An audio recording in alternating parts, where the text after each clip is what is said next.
하나님의 말씀 고린도후서 3장 2절 3절만 봉독하겠습니다. 우리 스크린을 보면서 함께 봉독합니다. 너희는 우리의 편지라 우리 마음에 썼고 무사람이 읽고 읽는 바라.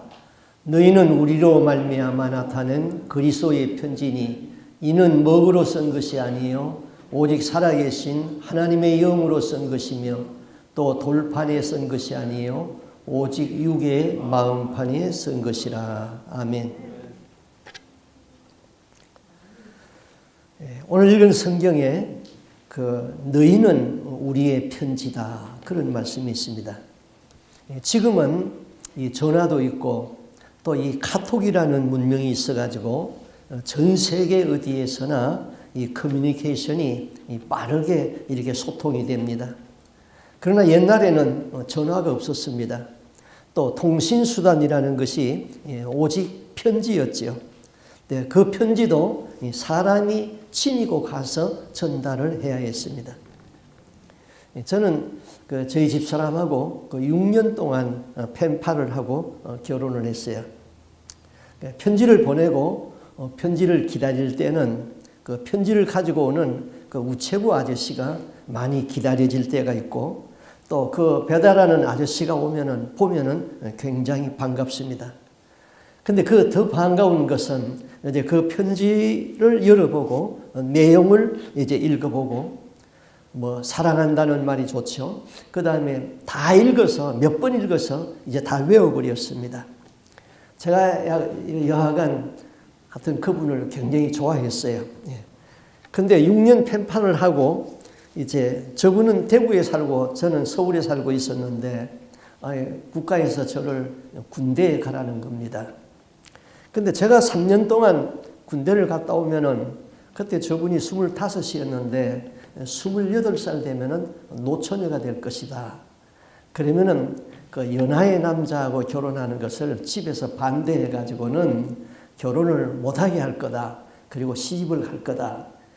그런 생각이 들어서 서둘러서 빨리 결혼을 하고 그 다음에 저는 군대를 갔습니다.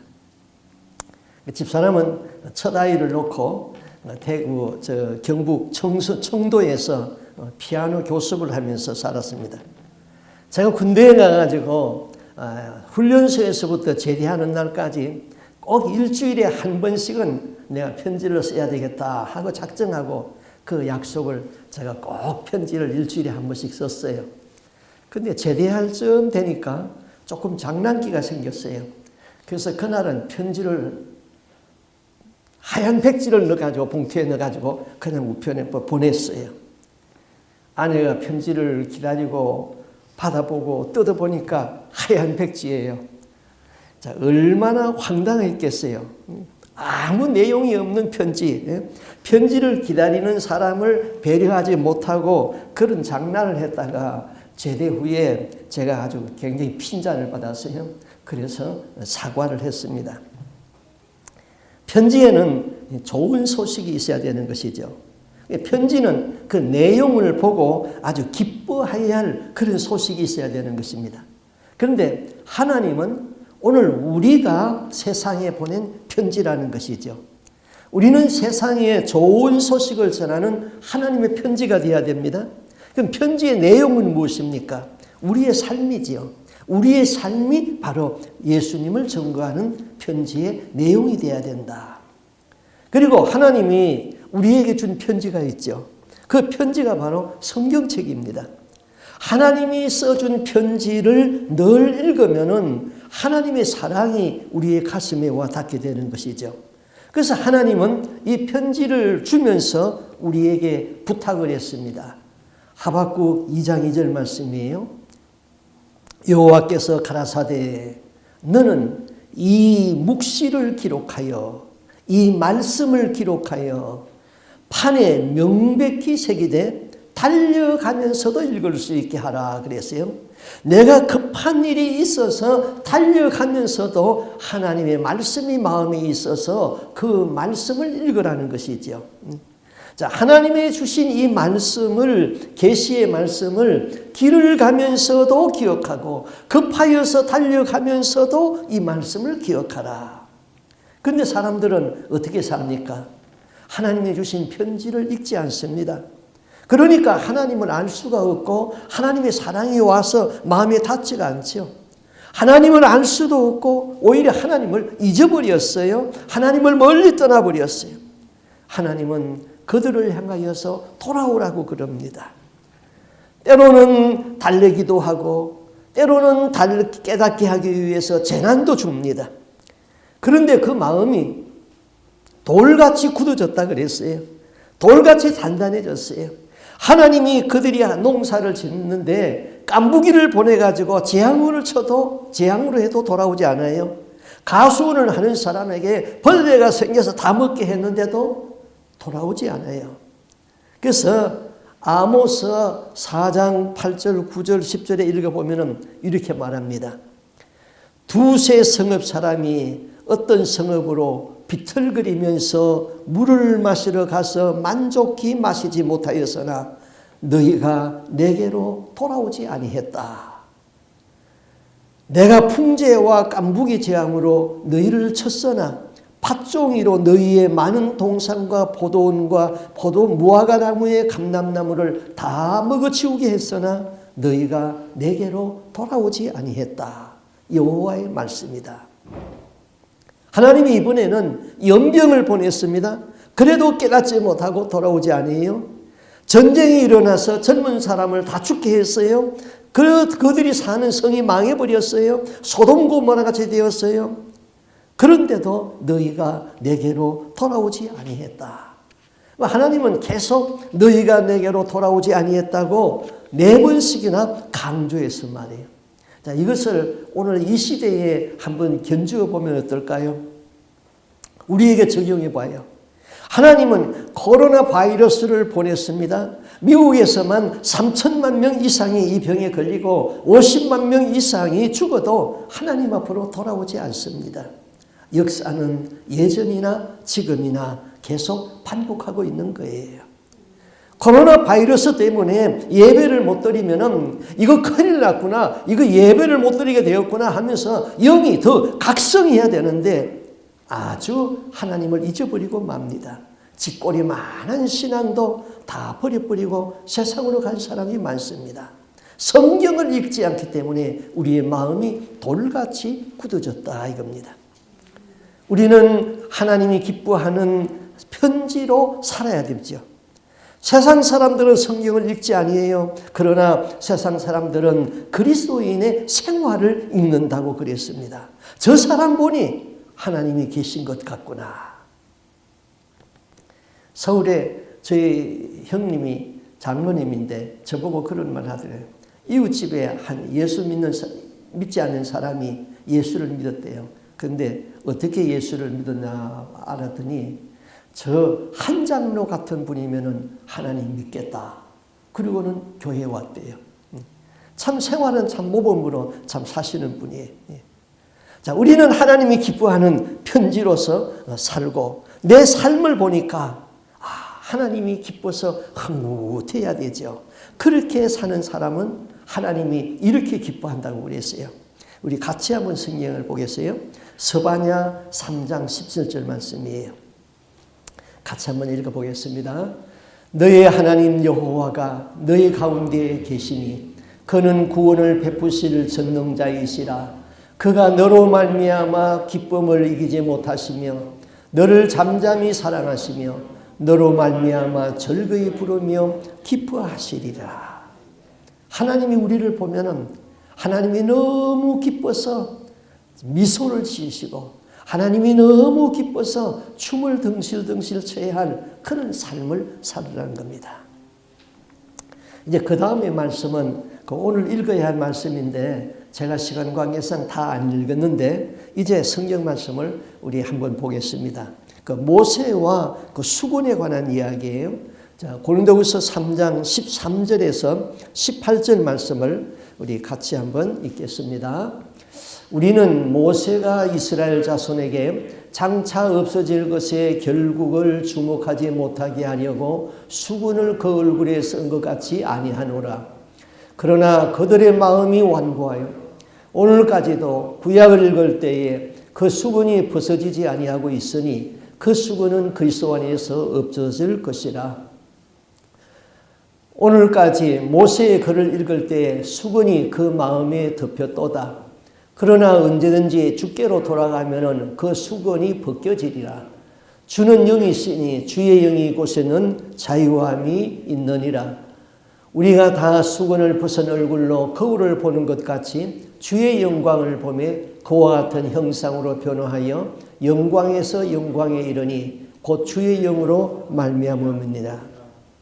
이 말씀이 무슨 말씀인지 이해가 잘 안 되죠. 예. 자, 우리가 지금까지 공부한 고린도전서의 그 수준이 중학교 수준이라고 그러면은 지금 말씀을 증거하는 고린도후서는 이 대학교 수준입니다. 이게 참 어려운 성경이에요.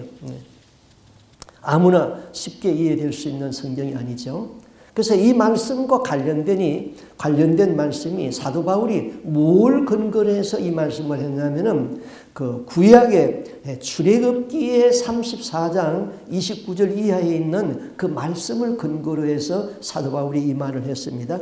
자, 출애굽기 34장 29절에서 35절 말씀을 다시 한번 저희들이 한번 읽습니다. 29절 말씀. 모세가 그 증거의 두 판을 모세의 손에 들고 시내산에서 내려오니 그 산에서 내려올 때에 모세는 자기가 여호와의 말하였으므로 말미암아 얼굴 피부에 광채가 나나 깨닫지 못하더라. 아론과 온 이스라엘 자손이 모세를 볼 때에 모세의 얼굴 피부에 광채가 남을 보고 그에게 가까이 하기를 두려워하더니 모세가 그들을 부르매 아론과 회중의 모든 어른이 모세에게로 오고 모세가 그들과 말하니 그 후에야 온 이스라엘 자손이 가까이 오는지라. 모세가 여호와께서 시내산에서 자기에게 이르신 말씀을 다 그들에게 명령하고 모세가 그들에게 말하기를 마치고 수건으로 다시 자기 얼굴을 가렸더라. 그러나 모세가 여호와 앞에 들어가서 함께 말할 때에는 나오기까지 수건을 벗고 있다가 나와서는 그 명령하신 일을 이스라엘 자손에게 전하며 이스라엘 자손이 모세의 얼굴에 광채를 보므로 모세가 여호와께 말하러 들어가기까지 다시 수건으로 자기의 얼굴을 가렸더라. 자, 모세가 그 시내산에서 하나님의 말씀을 받아가지고 내려왔어요. 하나님의 말씀을 받은 모세의 얼굴이 빛이 났다 이거예요. 광채가 났습니다. 그러니까 일반 그 회중들이 또 모세의 형 아론도 모세하고 이야기하는 것이 너무나 두려웠어요. 그래서 가까이 오지를 못하는 거예요. 그래서 모세가 이리 가까이 오라고 그러니까 비로소 가까이 갔습니다. 모세는 하나님으로부터 받은 말씀을 백성에게 다 전달했습니다. 얼굴에서 막 광채가 납니다. 이제 말씀을 다 전달하고는 그 다음에 모세가 얼굴에다가 수건을 가리는 거예요. 그리고는 다시 성막에 들어가요. 성막에 들어가서 하나님과 기도하면서 하나님과 대화를 해요. 그러면 이 수건을 벗어버려요. 그리고 또 하나님께 받은 말씀을 성도들에게 전할 적에는 수건을 벗고 하다가 말씀이 다 끝나면은 또 얼굴로 수건을 가렸다. 자, 이 설교를 조금 실감 있게 하기 위해서 제가 이 수건을 가지고 나왔어요. 자, 제가 설교할 적에 가정에서 얘기하는 거예요. 제가 하나님의 말씀을 전하니까 제 얼굴에서 광채가 나는 거예요. 그래서 다 전하고 이제 설교 다 끝났어요. 다 끝났으면은 제가 얼굴을 가리고 가는 거예요. 우리가 생각하는 거하고 좀 반대적인 생각이잖아요. 왜 얼굴에다가 수건을 가리었을까? 자, 이 부분에서 우리가 잘 이해가 안 돼요.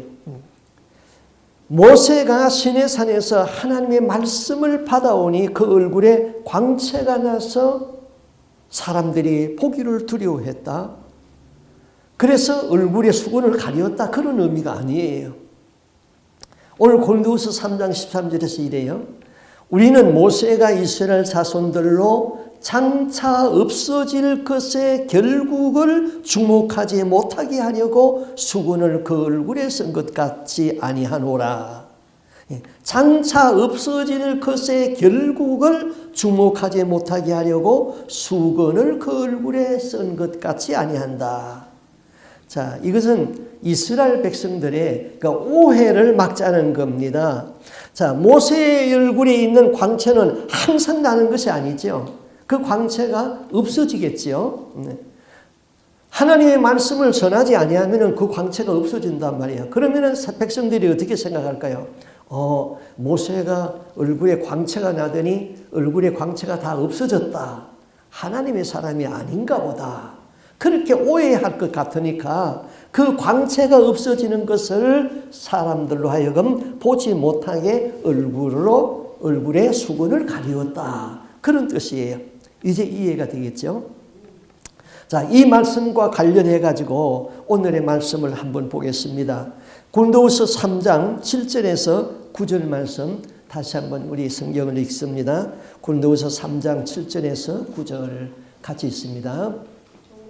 돌에 써서 새긴 죽게 하는 율법의 조문의 직분도 영광이 있어 이스라엘 자손들은 모세의 얼굴에 없어질 영광 때문에도 그 얼굴을 주목하지 못하였거든. 하물며 영의 직분은 더욱 영광이 있지 아니하겠느냐. 정죄의 직분도 영광이 있은즉 의의 직분은 영광이 더욱 넘치리라.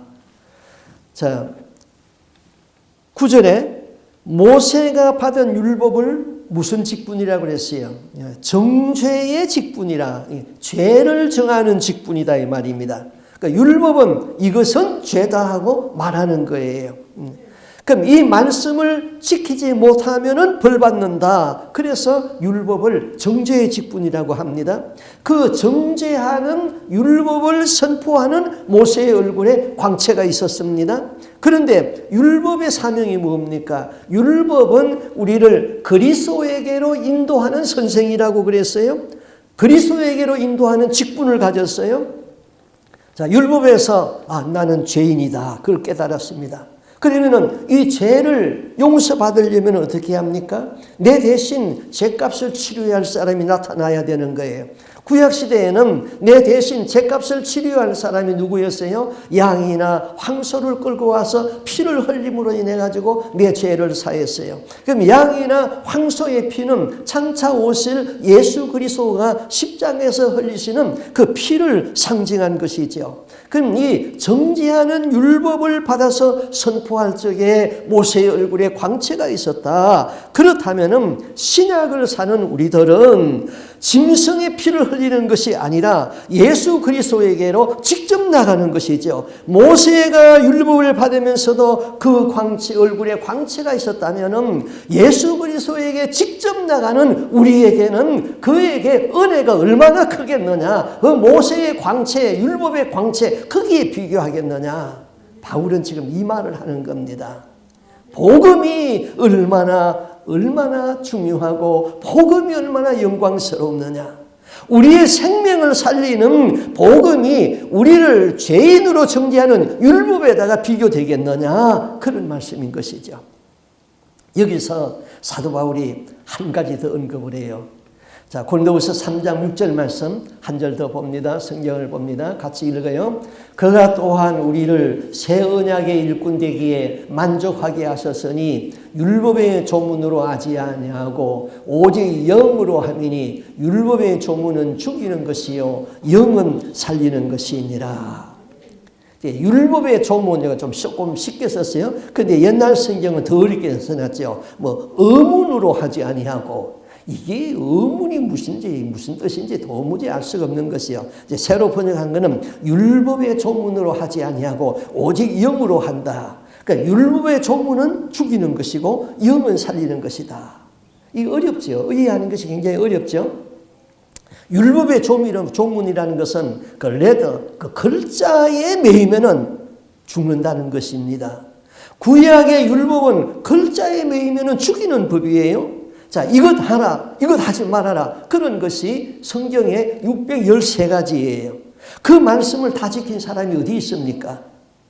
율법 자체는 선한 것이에요. 그러나 그 율법을 범한 사람에게는 아이고 나는 죽었다 이렇게 되는 것이죠. 그러나 영은 살리는 것이라. 율법에서는 너는 죽었다, 너는 죄인이다 정죄를 받았어요. 그런데 복음이 뭐라고 합니까? 네 죄를 대신해서 예수가 죽었느니라.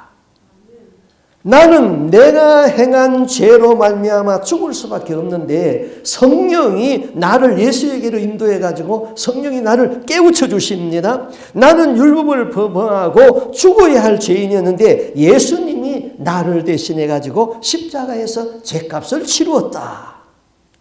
자, 여러분이 예수를 믿건 믿지 아니하건 죄를 범한 사람은 율법에 의하여서 심판을 받아야 하고 마지막에는 지옥으로 가야 됩니다. 그것이 율법의 심판입니다. 그러나 예수를 믿게 되면은 하나님의 아들 예수가 나의 죄값을 대신 지불했습니다. 그래서 예수 공로로 우리는 천국 간다 이 말입니다. 그러므로 감사해서 늘 울어도 눈물로서 못 갚을 줄 알아 이 몸 바칩니다. 감사합니다. 죽도록 충성하겠습니다. 그렇게 되는 거예요. 믿는 사람은 그 율법의 정죄에서 벗어나서 성령이 나의 죽은 영을 살려놓는다는 말씀인 것입니다. 오늘 여기 고린도후서 3장 17절 말씀 한 번 더 보겠습니다. 고린도후서 3장 17절 말씀 없습니까? 제가 읽어드릴게요. 주는 영이시니 주의 영이 계신 곳에는 자유함이 있느니라. 자, 주의 영이 있는 곳에는 자유함이 있다. 여러분, 자유함이 얼마나 좋은 것인지 압니까? 우리가 땅에 사는 동안에는 부자유한 것이 너무나 많아요. 가난하면은 부자유한 것이죠. 또 양심에 끓이는 일을 하고 있으면 양심이 있기 때문에 부자유한 일이 굉장히 많죠. 또 죄를 지으면 더 부자유하죠. 감옥에 가죠. 그래서 갇혀 있으니까 부자유하잖아요. 또 육체가 아프거나 육체가 불편하면 어떻게 돼요? 내가 병이 나면은 침대에 누워 있어야 돼요. 아주 갇혀버려요. 부자유한 것이죠. 또 지식에 얼마나 우리가 부자유합니까? 영어를 모르는 사람이 미국 공항에 내리자마자 깜깜해집니다. 자, 영어를 알면은 글자를 알면은 읽으면 되고 모르면은 말하여서 물으면 되는데 글자도 모르고 영어도 모르니까 어디로 가야 할지 깜깜해지는 것이죠. 아주 부자유한 것이죠. 그런데 이런 많은 부자유보다 가장 큰 부자유가 뭡니까? 그거는 죽음입니다. 죽음 앞에서는 누구나도 자유할 수가 없어요. 죽음이 가장 두려운 거예요. 죽음 이후에 지옥이 있다면 더욱 무서운 것이고 두려운 것이죠. 죽음에서 자유한 사람은 아무도 없어요. 그런데 이 죽음에서까지 자유한 사람이 누굽니까? 예수를 믿는 사람이죠. 죽으면은 예수 공로로 영광스러운 천국에 들어간다. 천국이 믿어집니다. 하나님의 말씀이 믿어집니다. 그러니 죽음이 두렵지 않아요. 죽음 앞에서도 자유한 것, 그 자유가 가장 큰 자유지요. 그런데 율법의 조문에 매이면은 심판을 받아야 돼요. 그럼 그 율법에서 예수를 만나면은 그 율법의 정죄에서 벗어나서 나를 살리는 축복의 말씀이 되는 것이죠. 그래서 성령이 있는 곳에서는 자유하다. 자, 더 구체적으로 예를 들어볼까요? 구약은 11조를 하지 아니하면은 뭐라고 그랬어요? 말라기 선지자가 도적놈이다 그랬거든요. 너는 사람의 것도 도둑질 못하는데 하나님의 것을 도둑질했다. 말라기가 그렇게 말했어요. 그런데 복음은 어떻게 합니까? 복음에는 내가 하나님 앞에 헌금할 수 있는 것이 얼마나 기쁜지 몰라요. 자, 이상 목사님의 간증이에요. 그분이 그 이북에다가 성경을 많이 배달했거든요. 근데 그분이 이북에 들어가서 그 호텔에 있는데 한 청년이 그 몰래 만나자는 거예요. 그래서 사람의 눈을 피해가지고 밤에 이제 만났습니다. 그랬더니 그 청년이 손에서 이북돈 그 5천 원을 손에다가 쥐어주면서 이렇게 말합니다. 목사님, 내가 돈을 벌었는데 11조를 바쳐야 되겠는데 바칠 곳이 없습니다. 그래서 돈 그 50원, 이북돈 50원을 이게 손에다가 쥐어주었어요. 목사님이 너무 감동이 돼가지고는 얼른 지갑에서 미국 돈 500불을 꺼내줬대요. 청년의 손에 몰래 쥐어줬대요. 자, 우리는 돈을 바칠 수 있는 교회가 있다는 것이 얼마나 행복합니까? 이북에는 헌금을 하고 싶어도 11조를 내고 싶어도 바칠 곳이 없는 거예요. 이상 목사님이 그 돈을 가지고 와가지고는 서울에 있는 소망교회에서 예배를 드리면서 헌금함에 넣었대요. 예배 끝나고 재정부에서 헌금을 개수하다가 이북 돈을 보고는 이북에서 간첩이 내려와가지고는 예배에 참석한 줄 알고 소동이 일어났어요. 그 이상 목사님이 사실대로 얘기하니까 그 교회에 곽선희 목사님은 이북에다가 가족을 두고 혼자 내려와가지고 고아로서 고생을 한 분이거든요. 그 이상 목사님이 이북에도 11조를 하는 성도가 있다는 것을 얘기하니까 그 목사님이 그냥 펑펑 울더래요. 우리는 하나님 앞에 헌금을 바칠 수 있다는 것을 행복하게 생각해야 되는 것이죠. 그것이 복음인 것입니다. 구약에서는 너는 하나님의 것을 도적질했다, 도적놈이다. 그건 율법이에요. 그러나 내가 은혜를 받고 예수님을 알고 보니 내가 버는 돈을 하나님 앞에 바칠 수 있다. 이게 얼마나 행복한가. 그것이 복음이다 이것이죠. 자, 율법에 안식일을 범하면 돌로 쳐 죽이라 그랬어요. 어떤 사람이 안식일을 주일을 범했어요. 아이고 나는 저주받은 사람이다. 안식일도 제대로 못 지키는 이런 형편없는 놈이구나. 그건 율법이에요. 그런데 복음 안에서는 나는 주일이 기쁩니다. 주일날 교회 가지 말라고 하면은 안 가는 것이 더 괴로운 거예요. 교회 가서 예배를 드리는 것이 행복하고 편안한 거예요. 그러므로 주의 영이 있는 곳에서는 자유함이 있다 그랬어요. 저는 오늘 아침에도 교회에 와서 그런 기도를 했어요. 주일날이면 늘 그런 기도를 해요. 하나님 아버지, 지금까지 나는 주일 인생의 행복으로 살아왔습니다. 주일이 기다려지고 주일이 나는 행복한 거예요. 아마 여기에 있는 우리 임근사님과 백근사님은 주일을 기다리며 사는 분들 같아요. 그날에는 예수 애인 만나러 교회 오는 날이죠. 그래서 옷도 그냥 제일 좋은 것으로 입고 교회에 기다 오는 것이죠. 율법은 죄를 깨닫게 하는 거예요. 그리고 돌에 새겨졌어요. 율법의 문자에 매이면은 우리는 그 말씀을 다 지키지 못하기 때문에 죽습니다. 그러나 정죄하는 그 말씀에도 하나님의 영광이 나타나서 모세의 얼굴에 광채가 있었습니다. 하물며 우리가 받은 말씀, 우리의 심령에 성령으로 쓰인 하나님의 말씀 살리는 그 생명의 말씀에는 자유함이 있고 광채가 나고 은혜가 있다 이 말씀인 것입니다.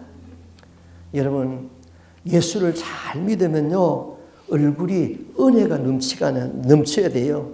모세의 얼굴처럼 얼굴에서 광채가 난다. 그건 좀 과분하지만은 은혜 받은 얼굴이 있어요. 미인이지만은 은혜 떨어지면요 그 얼굴에는 표독함이 있는 거예요. 그러나 어머니가 나를 호박같이 이 세상에 내놨다 할지라도 은혜를 받은 얼굴은 은혜가 있습니다. 가장 아름다운 얼굴입니다.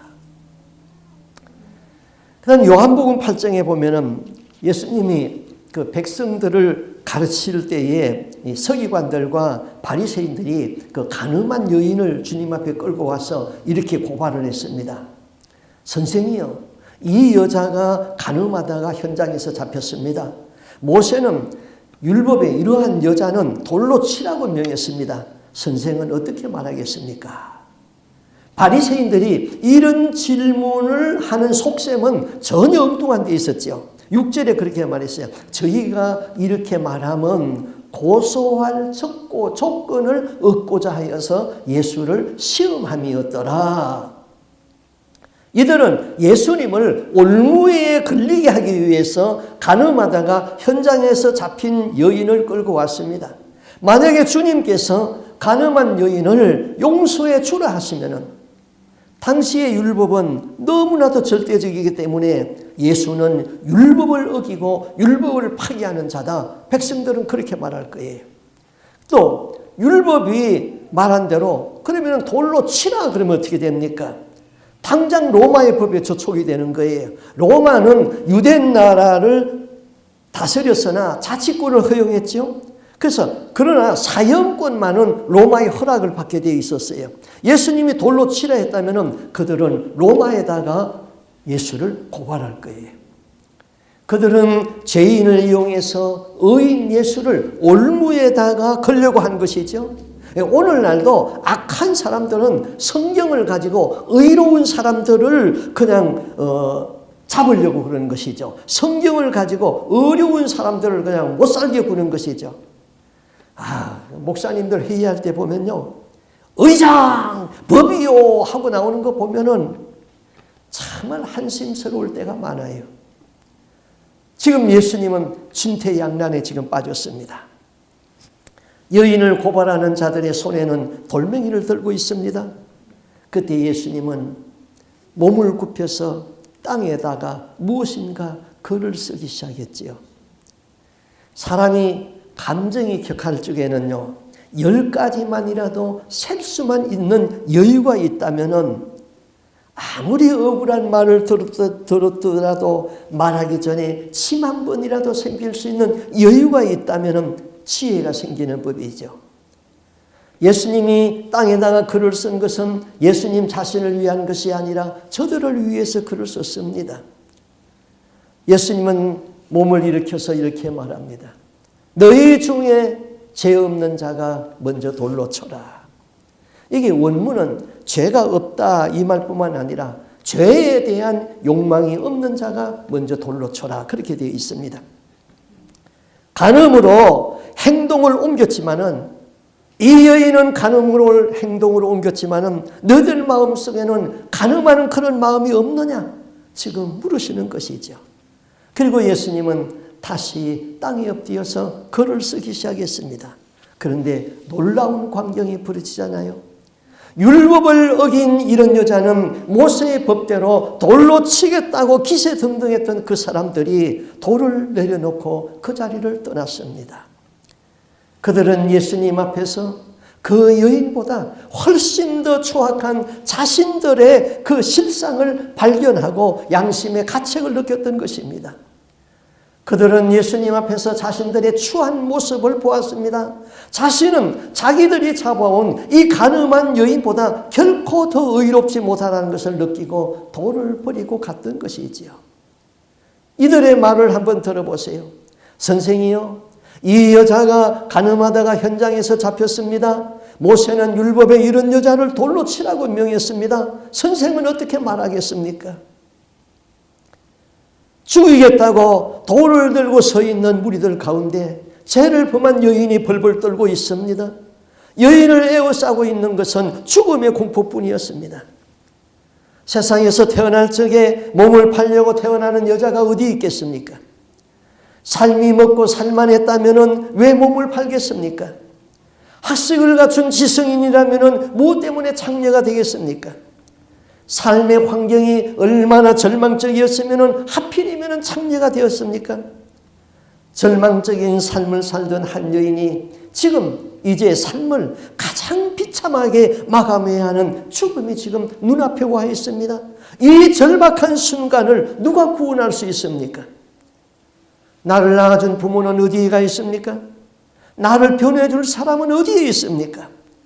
그녀를 돈으로 샀던 남자는 저만 살겠다고 도망가 버리고 그 자리에 없습니다. 이대로 죽으면 천국에도 갈 수 없습니다. 누가 이 여인의 생명을 살려내고 삶을 변화시키고 마지막 그를 천국으로 인도할 수 있습니까? 이 여인의 실상은 바로 심판대 앞에 서 있는 우리 모든 사람의 죄인들입니다. 그런데 그 여인에게서 죽음의 그림자가 벗어집니다. 돌을 설고 있었던 그 무리들은 돌을 내려놓고 슬그머니 그 자리를 떠났습니다. 오직 예수와 그 가운데 섰는 여자만 남았더라.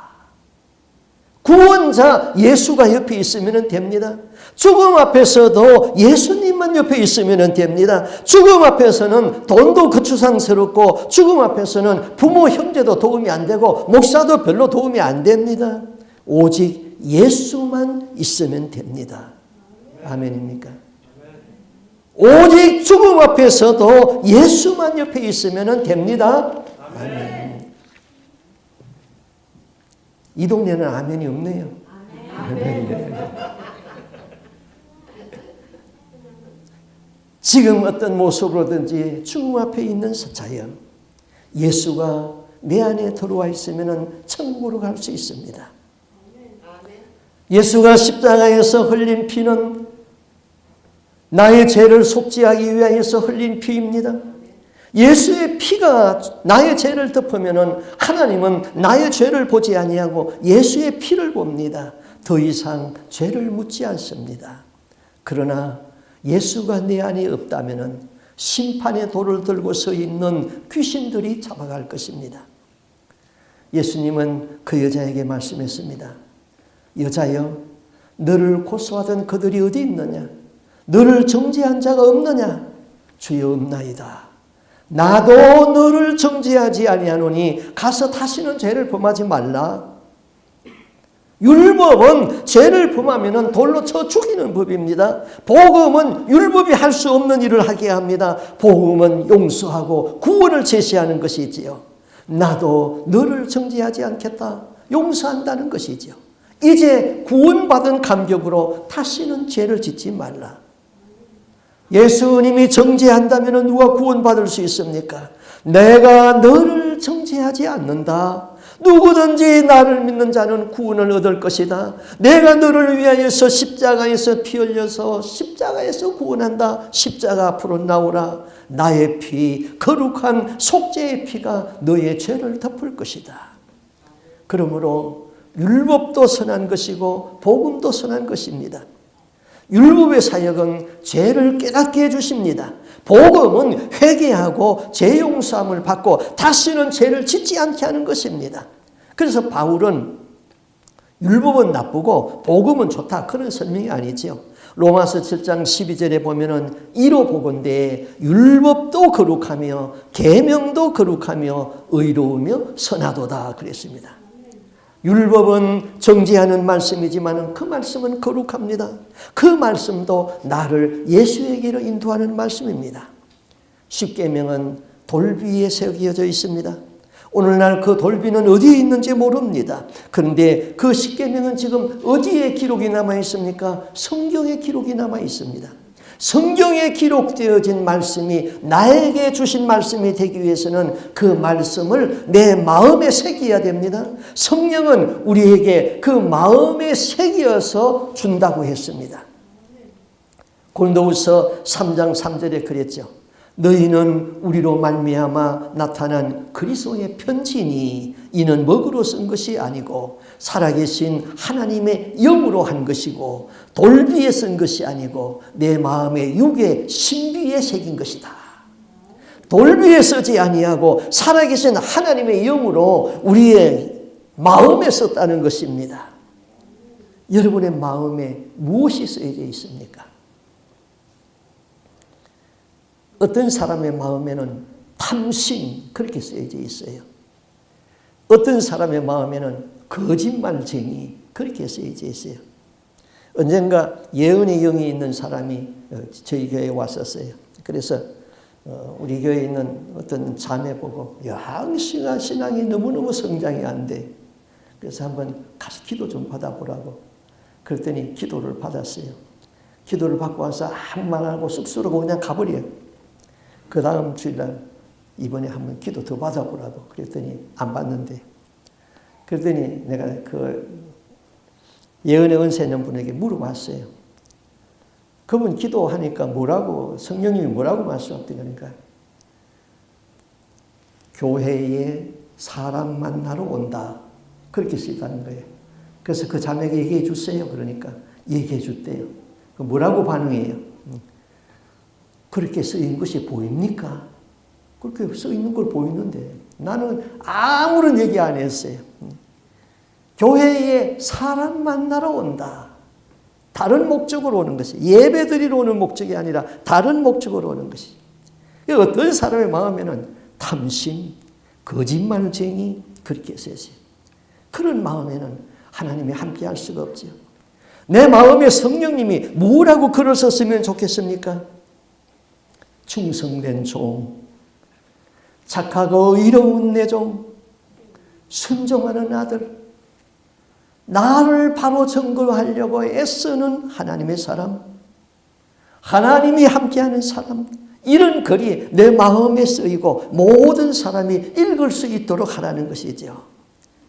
성령께서 우리 마음에 오십니다. 영으로 인한 하나님의 말씀은 인간의 정욕과 싸웁니다.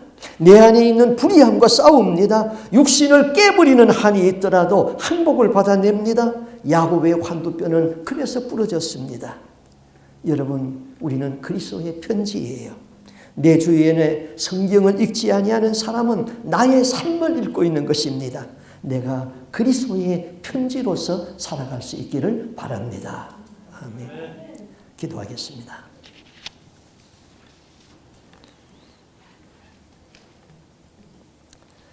우리 하나님 아버지, 우리는 그리스도의 편지로 살아가기를 원합니다.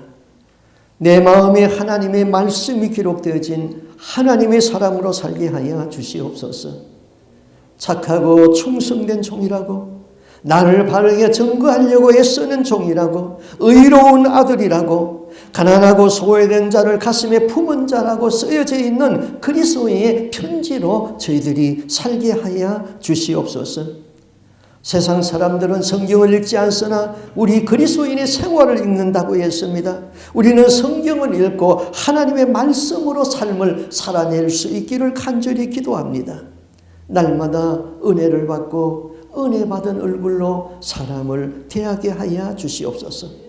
그리스도의 영이 있는 곳에서는 자유함이 있다고 했습니다.